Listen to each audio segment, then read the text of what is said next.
መልአከ ራማ ሰማያዊ ሄለው ወሃቦ ሰላማዊ ስሙ ፀውዑ ክረዳና ሚካኤል በሉ ክንፉ ኸጽልለና መልአከ ራማ ሰማያዊ ሄለው ወሃቦ ሰላማዊ ስሙ ፀውዑ ክረዳና ሚካኤል በሉ ክንፉ ኸጽልለና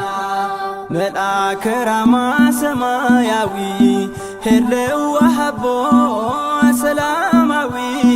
ስሙ ፀውዑ ክረዳና ሚካኤል በሉ ክንፉ ኸጽልለና መልአከ ራማ ሰማያዊ ሄለው ወሃቦ ሰላማዊ ስሙ ፀውዑ ክረዳና ሚካኤል በሉ ክንፉ ኸጽልለና አቦ ሓሶት ጉርሒ ቀና ብባህሪኡ ኣምላኽነት ጎይታ ዘውትር ሃረርትኡ ምስሉ ይውቁብ ሕብሩ ቆይሙ ኣብ ቅድሜና የኽመስምስ ዘሎ ክሰልብ ቀልብና የኽመስምስ ዘሎ ክሰልብ ቀልብና ንዓ ሚካኤል ተገለጽ ብኽብሪ ንዓ ሚካኤል ሓዘና ዛዛሚ ንዓ ሚካኤል ትጽውዓ ዘላ ንዓ ሚካኤል ኣፎምያ ናይ ሎሚ መልአከ ራማ ሰማያዊ ሄለው ወሃቦ ሰላማዊ ስሙ ፀውዑ ክረዳና ሚካኤል በሉ ክንፉ ኸጽልለና ጠቐር ሓጢኣት ክፍኣት ስልማት መልክዐይ ማሙቕ ሶፋ ምቾት ትምኒት ሕንቁቕ ልበይ ሃልኪ ድኻም ጉዕዞ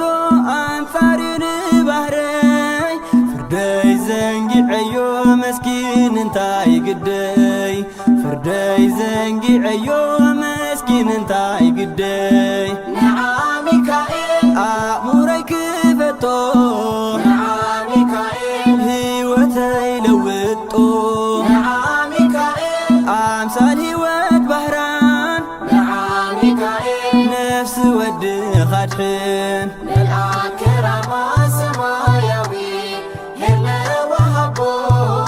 ሰላማዊ ስሙ ፀውዑ ክረዳና ሚካኤል በሉ ክንፉ ኸጽልለና ኣምሳል ሽፍታ መሮራን ፈተይ ወሲና ከም ዕምኮን ጫቒት ንሱግመይ ከርዲና ኣምርሕ ትብል ዓለም ጉዕዞይ ከተፈልም ናብ ኣድማስ ዓዘቕቲ መንክር መስደምም ናብ ኣድማስ ዓዘቕቲ መንክር መስደምም ንዓ ሚካኤል ቀልስ ኣንፈት ጉዕዞይ ንዓ ሚካኤል ኣንፈት ርስቲ ቤተይ ንዓ ሚካኤል እሙን መሪሕ እስራኤል ንዓ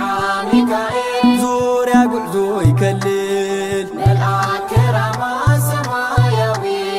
ሄለው ወሃቦ ሰላማዊ ስሙ ፀውዑ ክረዳና ሚካኤል በሉ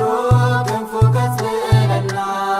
መልአከ ራማ ሰማያዊ ሄለው ወሃቦ ሰላማዊ ስሙ ፀውዑ ክረዳና